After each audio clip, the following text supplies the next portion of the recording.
The five love languages are everywhere. On Hinge, which is one of the most popular dating apps in the world, you can add a prompt on your profile to let people know what your love language is. There are also thousands of YouTube videos, social media posts, seminars, workshops, courses, all about how to speak your partner's love language and to understand what your own love language is. So, the five love languages have become a cultural obsession. They've become part of the way that we speak about our relationships and we think about our own relationships without really knowing where this theory came from. And we tend to think of it as some form of pop psychology. But the thing is, the five love languages are not from psychology at all. In fact, their origins are closer to the Bible than they are to science. That's because the five love languages were invented by a Southern Baptist preacher named Gary Chapman. He introduced this concept in his 1992 book called The Five Love Languages: The Secret to Love That Lasts. And as women, we know it's no surprise that romantic love can often be presented to us as a recruitment tactic into the patriarchy. So, do the five love languages have a role to play in that? Are they another thing built by men for men? And have we been doing it all wrong? Speaking about this love language theory when really it was never meant to help us as women? Or worse, was it meant to restrain us and get us to submit to our husbands and boyfriends? Most critiques only scratch the surface of this problematic theory, and they mainly stop at Gary Chapman's questionable background and credentials and his religious agenda. However, what I uncovered trying to answer these questions goes way deeper than that.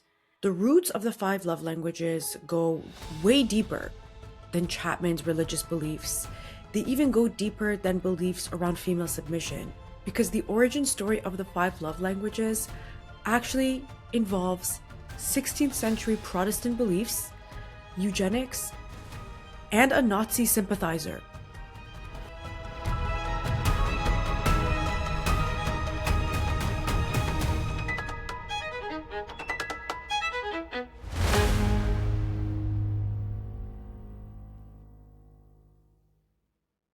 Now, like I mentioned, the five love languages were created by Baptist preacher Gary Chapman, who was born in 1938 in a tiny town called China Grove in North Carolina. And when I say tiny, I truly mean tiny. Like, this town has a population of around 4,000 people. The five love languages originated in Chapman's 1992 book, and it became a sensation. It became super popular. It sold over 10 million copies, and it's been translated in over 50 languages. And when I wanted to write this episode, I knew that I had to go and read this book for myself. I had to go to the source. And I went on a wild goose chase around the public libraries in Toronto trying to find this book. Because out of the 12, 15 or so libraries in Toronto that carried this book, every single one of them was checked out. There was somebody from every library reading this book. So I'm like, I'm not paying for this book. I'm not paying for this book. So I had a tab open on my computer and my phone on the page of the library where I had the details of this book and which libraries it was available in. And I was checking that tab every single day for probably 3 weeks trying to get this book. I'm not even exaggerating. As soon as I saw that one of the libraries had it back in the library and someone had checked it back in, I wasted no time. Grabbed my library card, grabbed my car keys, went to the library and got this book. And speaking of books, let me take a second to plug my own book, which actually made it to the top 50 on Amazon's feminist theory list. So that, again, that's all you baddies. That's you ladies buying this book and having it climb up the charts. So I am so grateful to you girlies who've bought the book, who've shared it with your friends, who've shared it on your stories. Thank you so much. My book, How to Hack the Patriarchy, is a feminine twist on the 48 Laws of Power, just like my podcast is. And the premise of the book is really that we're all under a spell. We're all in this trance put on us by the patriarchy. And the way to break it is to unlearn our own internalized patriarchy that is living in our heads rent-free and having us perpetuate a lot of patriarchal beliefs on autopilot without us even knowing. And the key to unlearning all that internalized patriarchy is, first of all, being aware of it. And second of all, going back to who we were as 5-year-old little girls before the world did its number on us and before we were socialized to act a certain way based on our gender.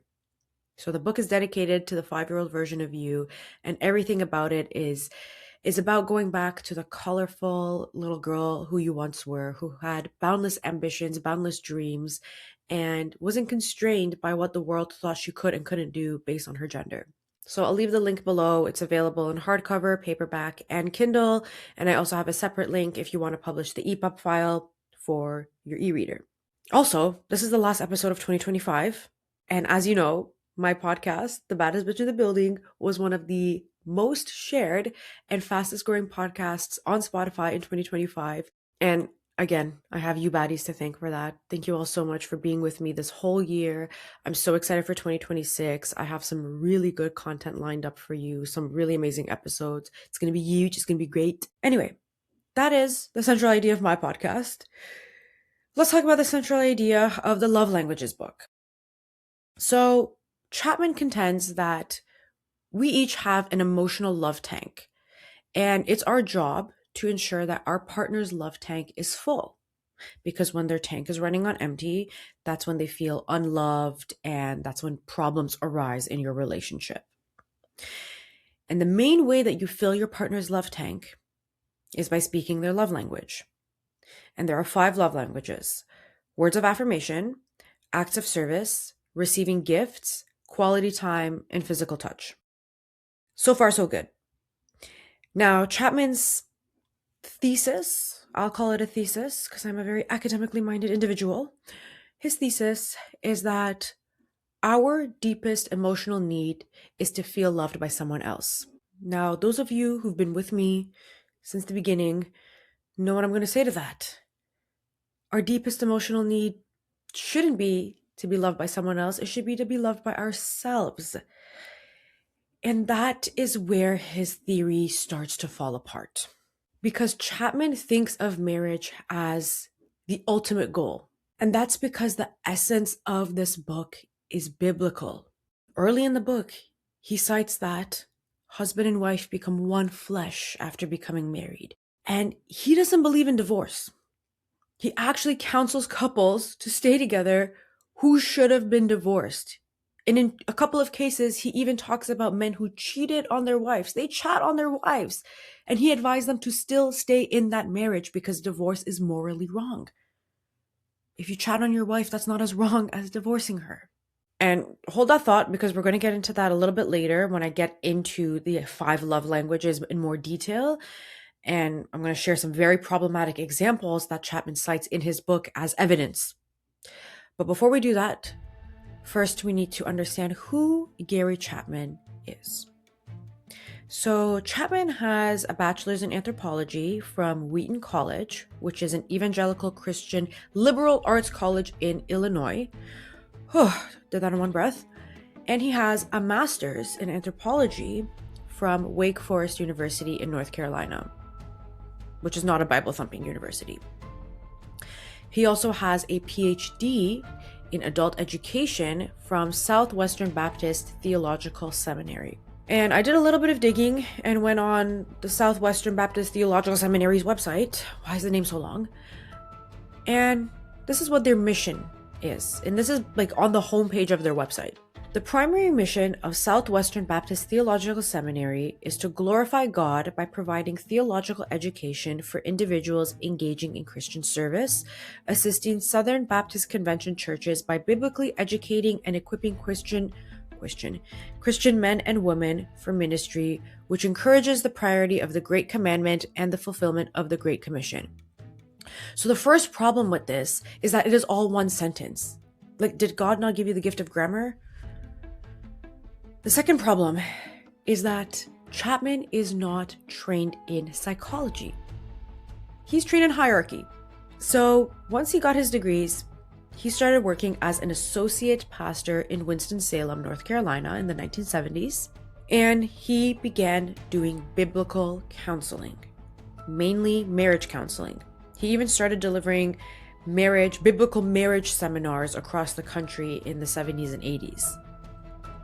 Now, what's really important to understand here is that biblical counseling was an intentional movement starting around the 1960s, where the church was trying to reclaim counseling by providing a Christian alternative to psychology and psychotherapy. Now, one of the pioneers of biblical counseling is this anti-psychiatry, conservative Presbyterian pastor named Jay Adams.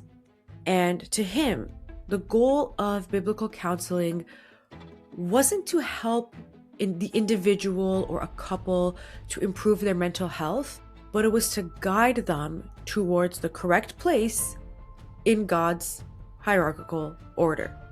Jay Adams adhered very closely and very zealously to a branch of Protestant Christianity called Calvinism, which is a branch built around control, discipline, and moral order. It comes from the teachings of John Calvin, who was a 16th century theologian.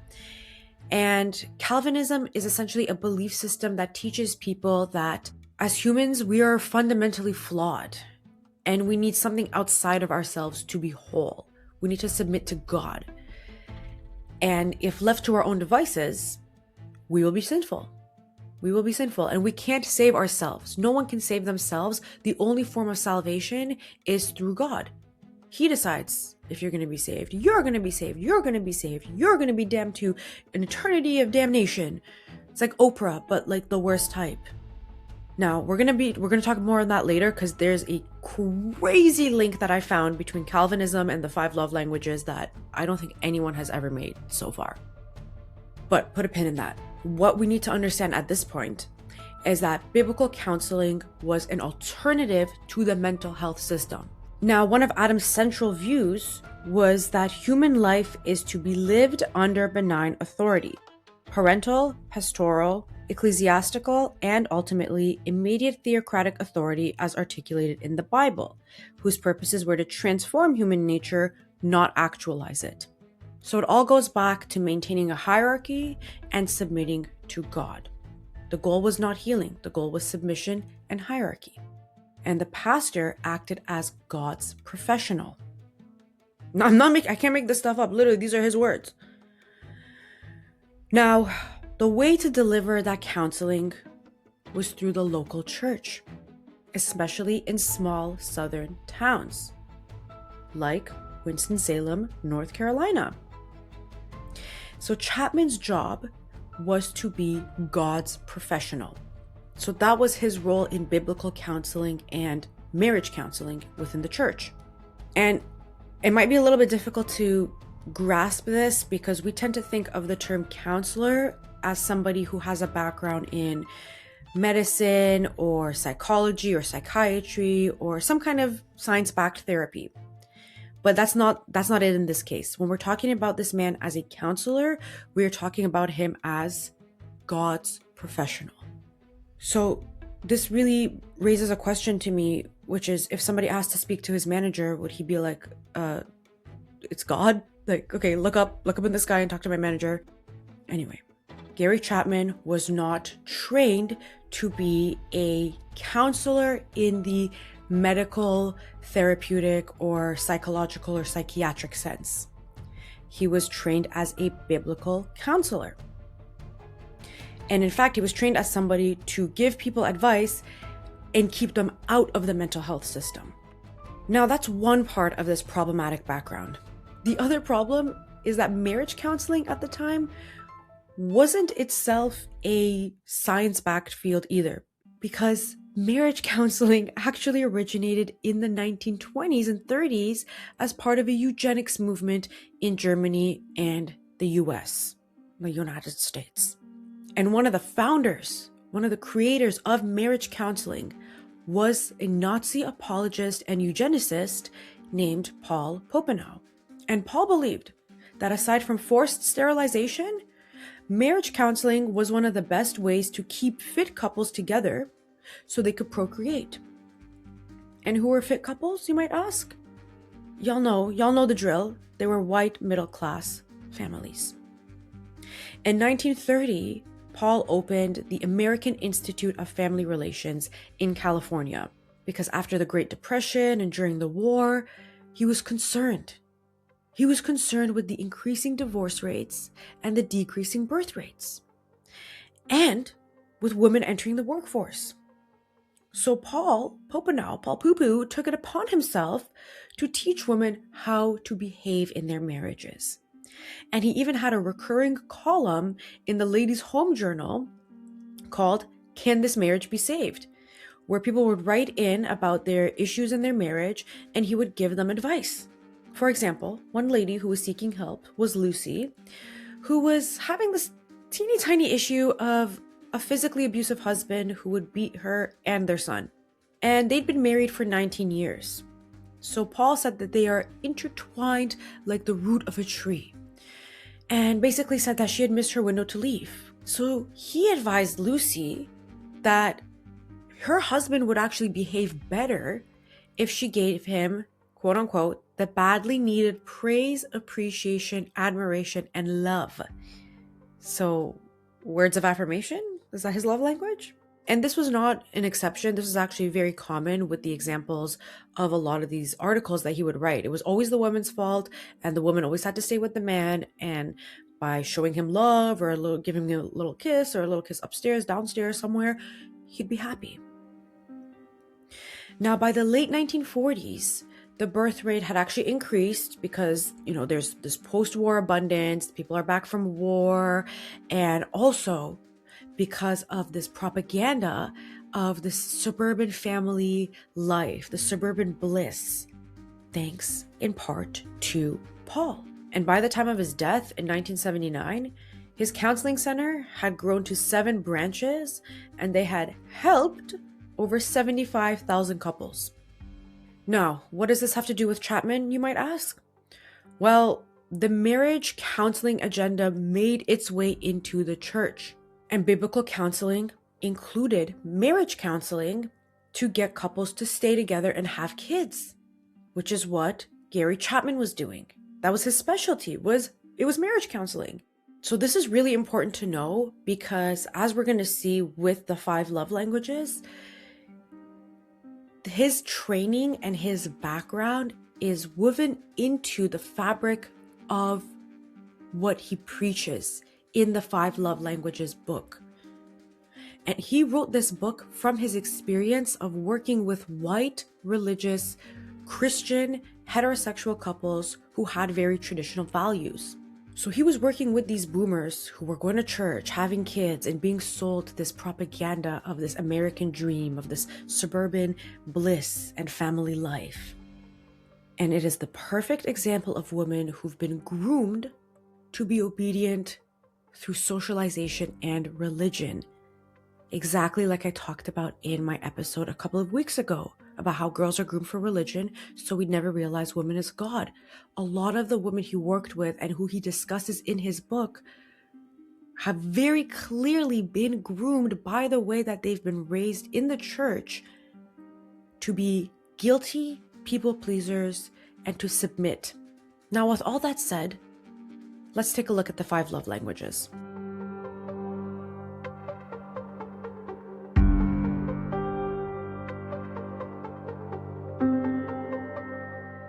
Like I said, I read the entire 5 love languages book from cover to cover. And what we're going to do is we're going to go through each of the 5 love languages briefly, but in enough detail so we can actually get an idea of what each love language means and what examples he used to develop that love language. So the first one is words of affirmation. This is pretty self-explanatory. Pretty much all of the love languages are self-explanatory from their name. But to be clear, words of affirmation means using words to affirm your partner. For example, by encouraging them to pursue a goal or by complimenting them. And in this chapter, he uses the example of Mark and Andrea living in Little Rock, Arkansas, who've been married for 12 years and have 2 kids. Now, Mark is a workaholic finance bro. He says that Andrea is a good mother, but she shows him no affection and he receives no appreciation from her.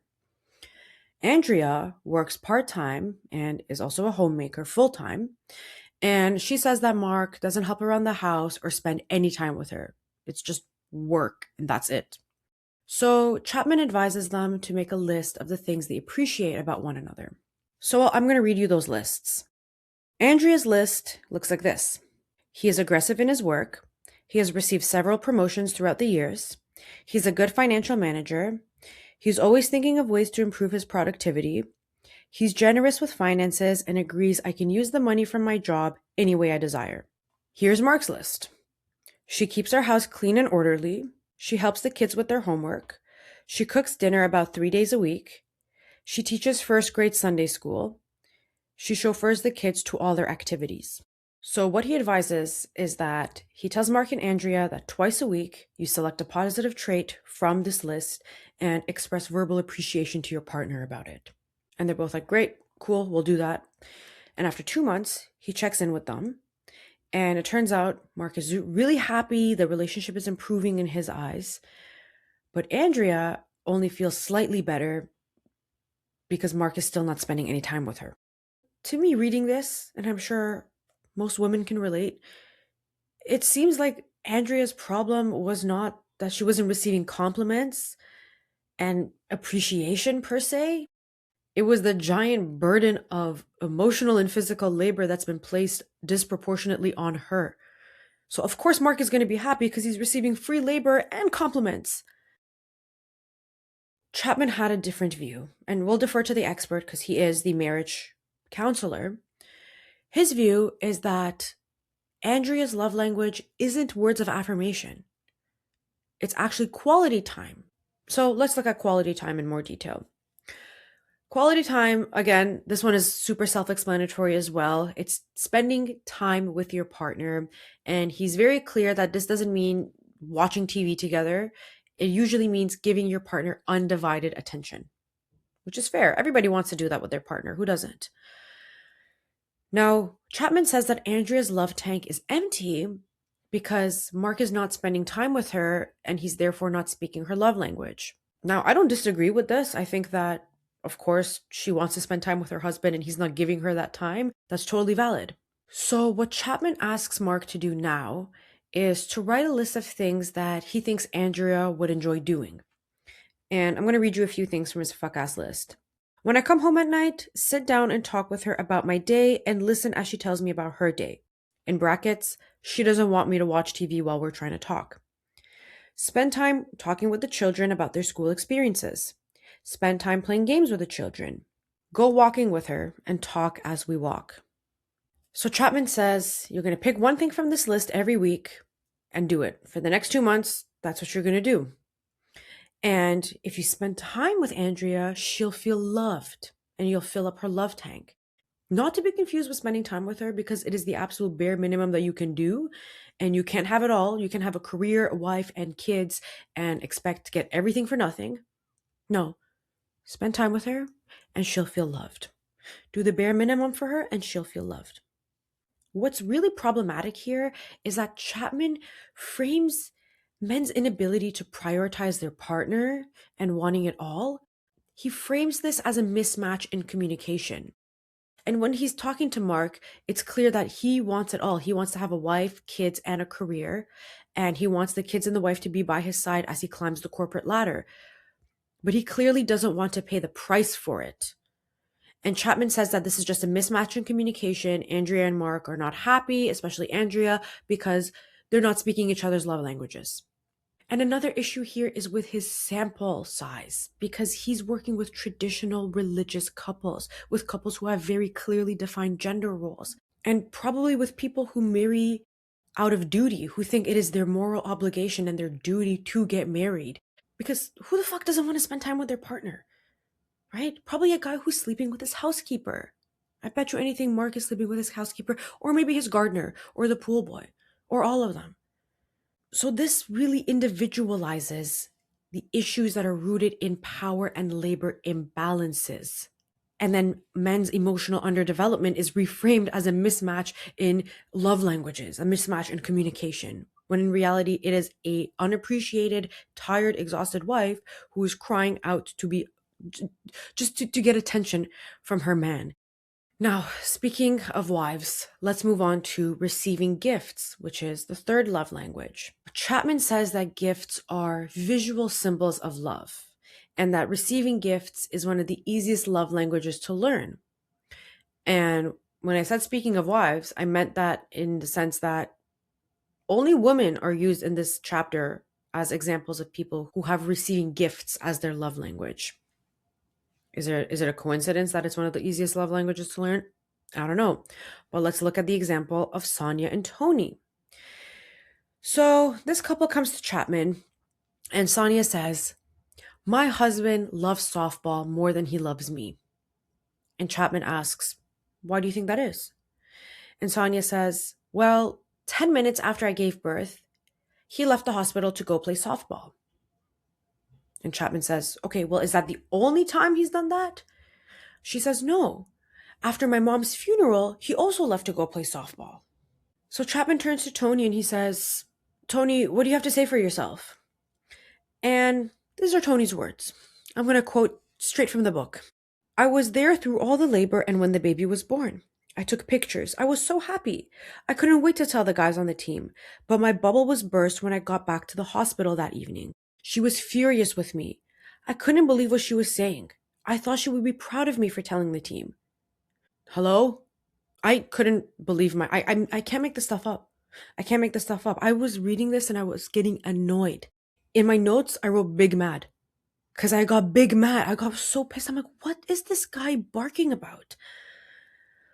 So Chapman hears him out and he says, okay, the reason Andrea is so upset is because her love language is receiving gifts, and the dialect that she speaks is the gift of self.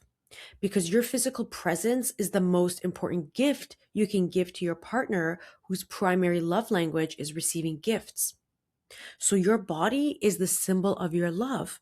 And when you're not physically there for important moments like the birth of your child or a funeral for a parent, then your partner is not going to feel loved by you and her love tank is going to be empty. And to me, again, reading this, I'm like, what is going on? Because this guy is neglecting his wife. This is neglect.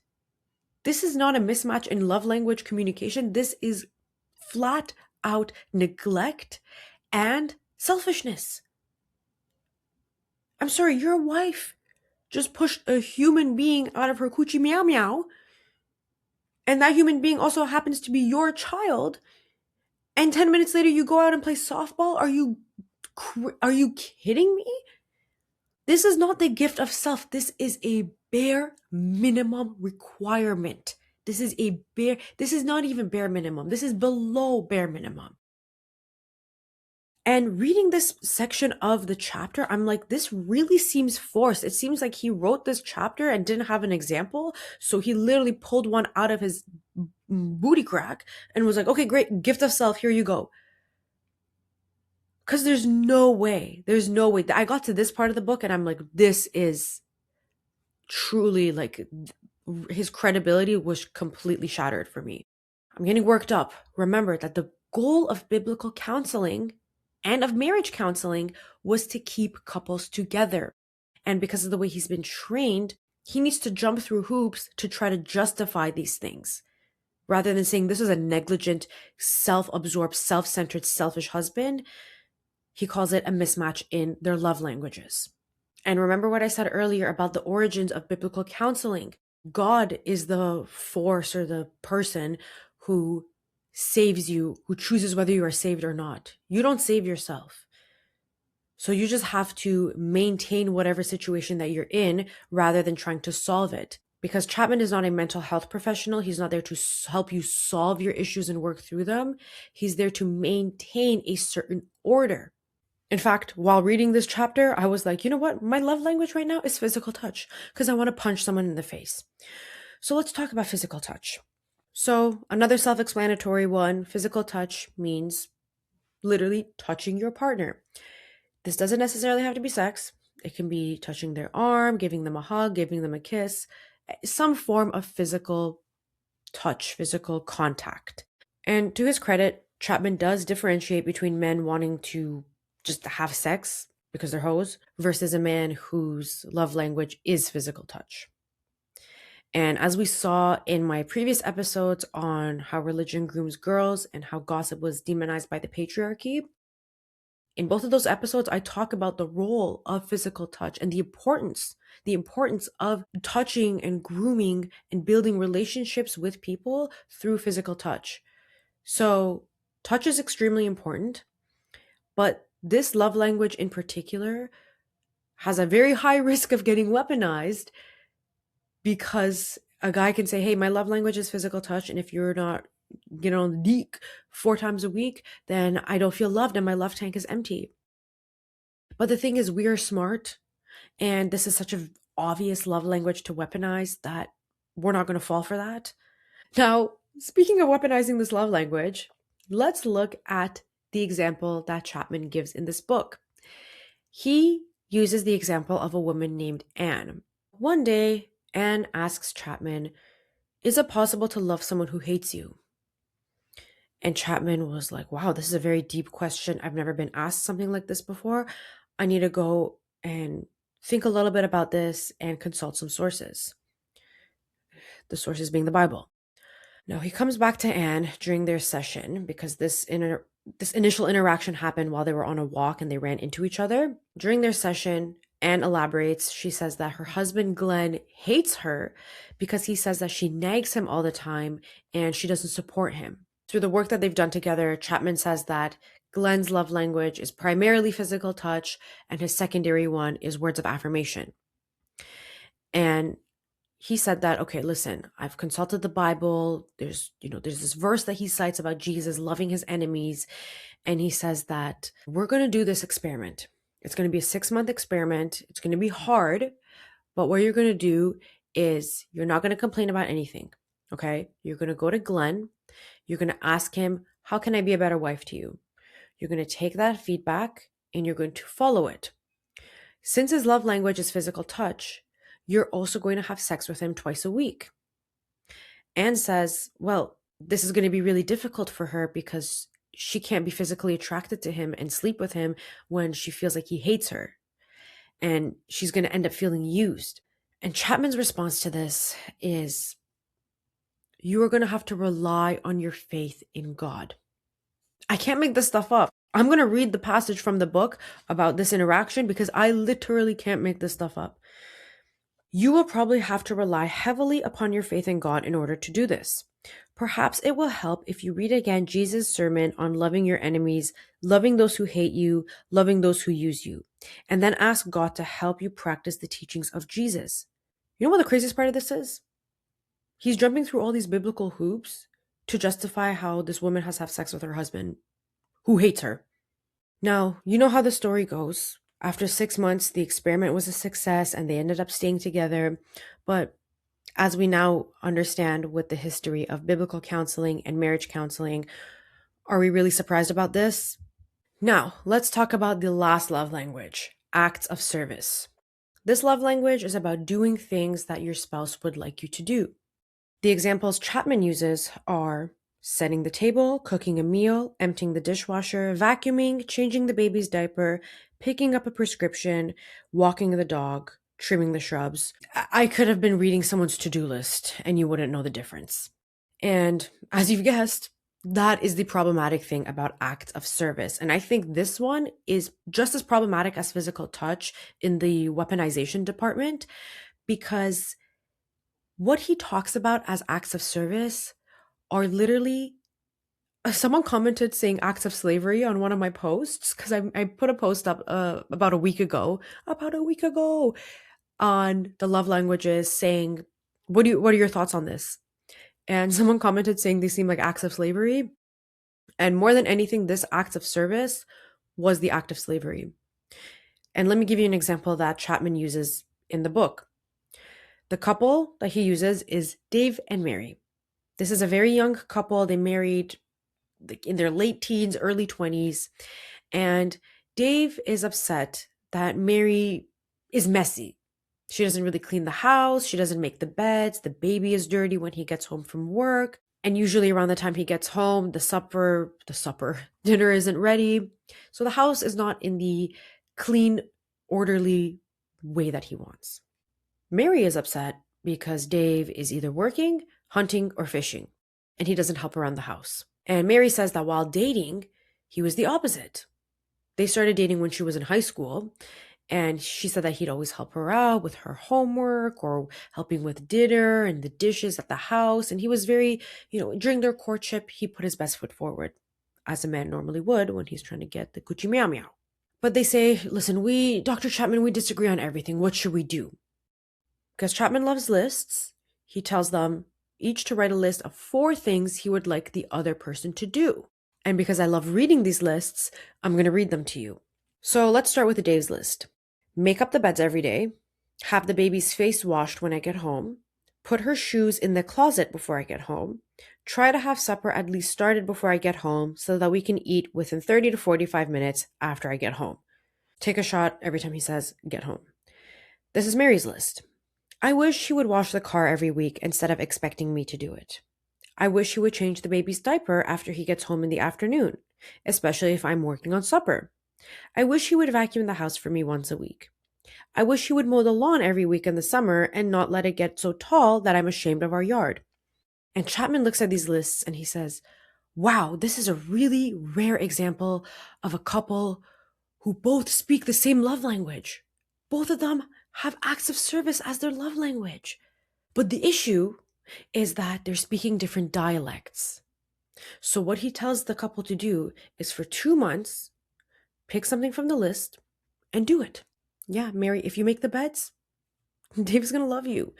And this is, again, very problematic because he's mistaking love with labor. And he's using housework as an emotional currency. And he even talks about how he does this himself because he says his wife's love language is acts of service. So he says, one of the things I do for her regularly as an act of love is to vacuum the floors. Do you think that vacuuming the floors comes naturally for me? My mother used to make me vacuum. All through junior high and high school, I couldn't go play ball on Saturday until I finished vacuuming the entire house. In those days, I said to myself, when I get out of here, one thing I'm not going to do, I am not going to vacuum houses. I'll get myself a wife to do that. Sir, who edited this book? Who edited this book? I'm speechless. Every time I read this, I'm speechless. So although all of these things are extremely problematic and quite frankly, they do make me kind of upset when I read them, when I contextualize them within the context of biblical counseling and marriage counseling and the way that Chapman was probably trained as a Baptist preacher, they are actually very unsurprising. And that's the issue with the 5 love languages. It's that they're not neutral. They're optimized for men in traditional marriages. And they're likely to work in all of these examples that he used. Every single one of them ended in a happy ending. They're likely to work because women are groomed by religion. Religious women tend to be huge people pleasers. They tend to be very highly driven by guilt because they've been groomed. So of course these will work because they exist within the confines of the doctrines that these women have been socialized into. It makes sense with their worldview, and especially considering the fact that a lot of these couples are in small towns in the US, in the South, where church and family is the only part of your life. That's pretty much it. Sure, that makes sense. But for women who are not in those situations, for women like you and I who are not groomed by religion or who once were groomed by religion but who came out of that trance, this ain't it. This doesn't work. Because this book individualizes issues that are rooted in power and labor imbalances. And he calls these things an empty love tank. He glosses over emotional labor and frames relationship problems as mismatches in a couple's love languages, as mismatches in communications, when he doesn't even understand that women's unmet needs or underappreciation can come from the fact that they have a disproportionate burden placed on them.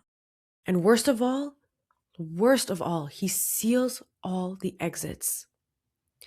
For example, Becky, which is one of his clients, came to his office one day crying, and she said that her husband Brent said he no longer loved her and he's leaving her after 12 years of marriage.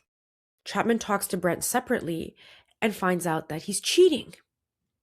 And he rationalizes Brent's cheating as him having an empty love tank, and he sought love somewhere else, aka he chat. And you know what he said? You know what he said in the book? He said, few men who suffer from an empty emotional love tank leave their marriage until they have prospects of meeting that need somewhere else. He created a framework to rationalize cheating. And he sympathized with Brent because he said that he's been there too. Now, what exactly he means by that, I don't know, but he said he had a lot of sympathy. I've been there, I've done that, I've come out of it. He probably chat with a man. And he said that Brent didn't want to hurt his wife, he didn't want to hurt his kids, and he was really conflicted on what to do. And then one day Brent comes back to him and he says that he got dumped by his mistress. So he's like, okay, I'm going to go back to my wife now. And after 9 months of counseling, Brent and Becky's marriage was reborn. I don't even have to tell you. I don't even have to tell you to remember the root of biblical and marriage counseling. I don't have to tell you. We already know. Now, if the 5 love languages are broken for women and are not a viable option for us to use, then what should we use to replace it? Well, before I answer that, there's another troubling connection that we need to discuss. And like I mentioned, this is a connection that no one has ever made.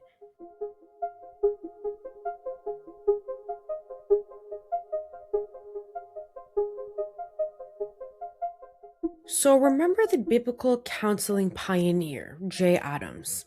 And remember how I said that he was a very outspoken adherent to a branch of Protestant Christianity called Calvinism. Just to jog your memory, Calvinism is a branch of Protestant Christianity built around control, discipline, and moral order. And it is a belief system that has 5 fundamental points. They call it TULIP, okay, because that's what each of these points spell out. It's beautiful, like a lovely flower. So the first point of Calvinism is total depravity, which contends that all of humankind is depraved. They're sinful. And humans are born flawed and they can't fully trust their own judgments or desires. The second point is unconditional election, which means that God decides who's saved. He elected who's saved based on his grace, not based on what you've done. So there's nothing you can do because you're either chosen or you're not. You get saved, you get saved, you get burned in hell. The next point is limited atonement. Christ's sacrifices apply only to those God has chosen. So love and salvation are not universal, they're selective. The next point is irresistible grace, which means that if God chooses you, you can't resist it, you can't refuse it. So all those who are called by God will be saved. And what doesn't make sense to me here is that if God is so merciful and graceful, why does he only choose some people to be saved and not others? Anyway, the fifth point is perseverance of the saints, which means that those who are truly chosen to be saved are eternally safe. There's no 30-day return policy. You're good. So these 5 points of Calvinism actually line up pretty neatly with the 5 love languages theory. Not with each love language, but with the way that the theory is built, the foundation of the theory and of the 5 love languages. So let me give you the 5 points again and map them out to Chapman's 5 love languages theory. So the parallel to total depravity is the empty love tank. Because Calvinism starts with human deficiency. You're born sinful and you're broken without God. And the love languages start with emotional deficiency. You're empty without romantic love, and the problem is internalized, right? You need love. We all need love from somebody else. And if love is missing, that means that you're not being loved correctly. Okay? It's not the structure that you're in. It means that you're not being loved correctly. The next point, unconditional election, can be paralleled to marriage as destiny, as the end goal. So in Calvinism, salvation is preordained. You're either chosen by God to be saved or not. And for Chapman, marriage is the ultimate goal, and it's the ultimate container, the ultimate show of love, Husband and wife are one flesh. So once you are chosen, once you're in that marriage, the task is maintenance. In the same way that you're chosen by God to be saved or not, and nothing that you can or can't do is going to change that, it's the same once you get into the marriage. You can't get out. Now your job is to maintain.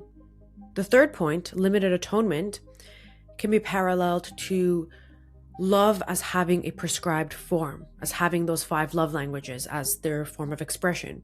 In Calvinism, salvation has a very specific framework, as we've briefly discussed here. For Chapman, love also has a specific framework. It has these 5 approved expressions. And if you suffer in your marriage, it's not because the system is flawed or the marriage is flawed. It's because you have a mismatch in your communication, in your love languages. Now, the fourth point, irresistible grace, we can draw a parallel to love as a moral obligation. In Calvinism, God's grace is something that you submit to. And in the 5 love languages theory, loving your partner becomes a moral duty because you can't leave. You're not allowed to get divorced. Your job is maintenance. Your job is to stay there. And the last point of Calvinism is perseverance of the saints, which can be paralleled to endurance in your marriage as your proof of love.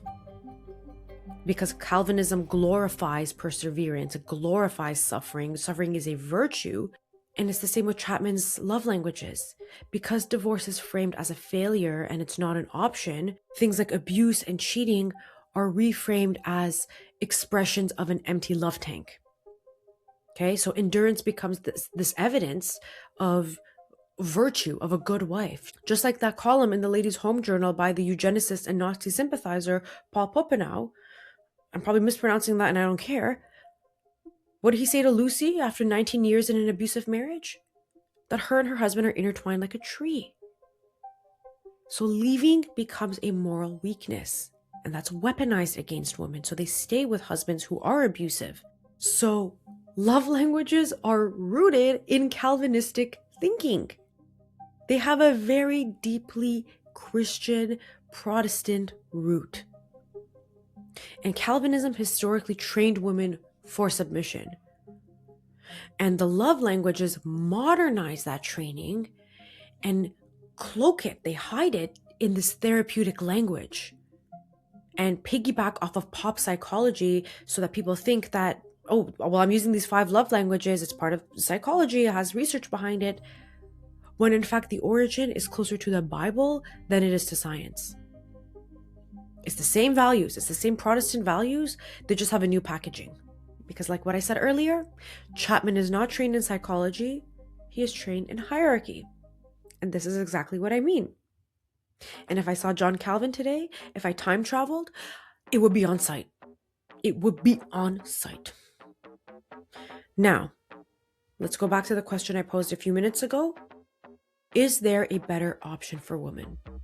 And if so, what is it?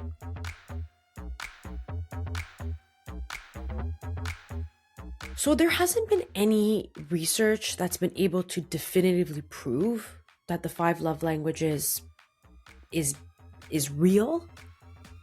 Sorry, is Palestine. But for a lot of people, they make sense. Our brains are wired for pattern recognition and to categorize things in ways that are easy for us to understand.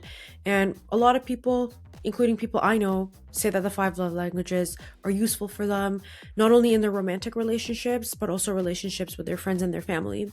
Because it's so broad, it can be applicable. Because it's so, literally, it is so broad, everybody can relate to it. For me, I would say they're all applicable, minus words of affirmation. I don't really need that, but still, all 5 of them are pretty, like, I'm jiggy with them. You know what I mean?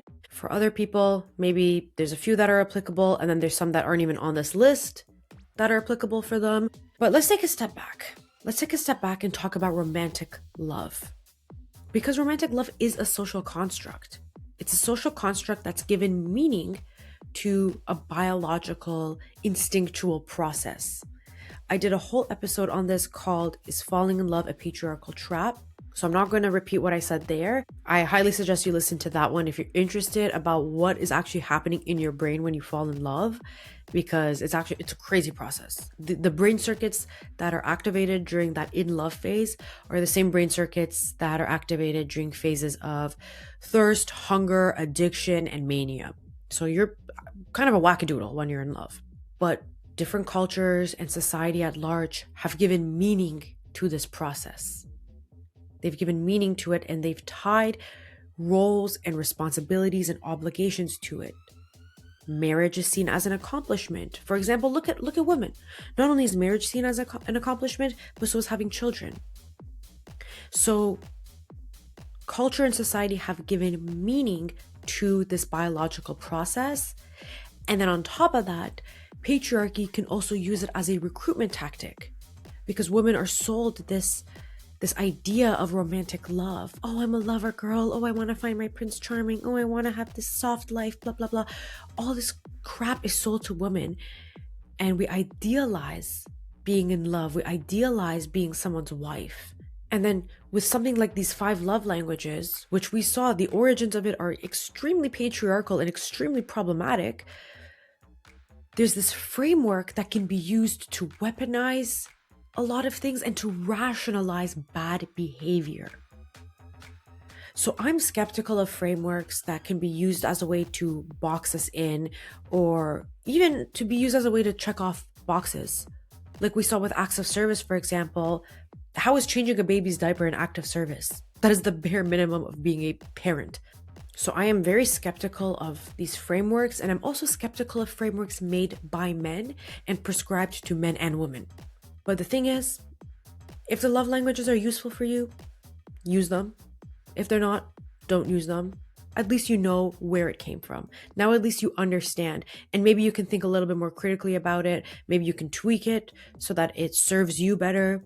And don't let anyone weaponize it against you. Because the thing is, we don't need more frameworks. What we need is unconditional love towards ourselves. And that's another issue with Chapman's thinking, is that he thinks that our most basic need is to be loved by someone else. When no, your most basic need is to be loved by yourself, because you can't even feel and receive love from somebody else if you don't love yourself to begin with.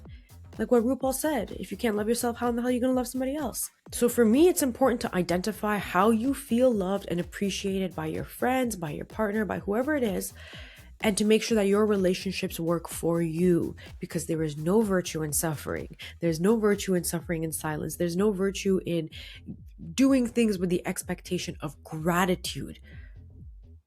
These things to me don't make sense, and they are based on religious and superstitious thinking. Because to me, love starts with yourself. Romantic love is a social construct, but self-love isn't. So I'll end with this. I believe that the love languages are a problematic way of looking at relationships, because inherently they are flawed and they are informed by a religious agenda. And the 5 love languages are not just relationship advice. They are Protestant marriage ethics that are translated into pop psychology. Quack pop psychology, because this is not based in psychology. This is based in anecdotal evidence with a very small, non-representative group of people. Now, this conversation is not over. Next week's episode is going to be really exciting. I got something really big planned, because that's going to be our first episode of 2026. And in a way, it might actually help you with this if you feel like there's a gap now that you've rejected the 5 love languages, or if you want a better way of understanding people. That episode is probably going to help you. And that is my girly love power number 30. 30. Holy cow, we're at 30. All right. Until next time, don't forget that you are the baddest bitch in any building that you step foot in. Until next time, stay bad. Love you. Bye. Thank you to all the baddies who are supporting on Patreon. Shout out to Kate, Danny, Adriana, Mina, Gemma, Priya, Katya, Melissa, May, Naomi, Nilufar, Adelaide, Nadia, Faith, Amy, Simran, Melinda, Bindi, Sophia M, Sophia K, Jada, Yael, Roselle, Amara, Kat, Delia, and May. Thank you all so much.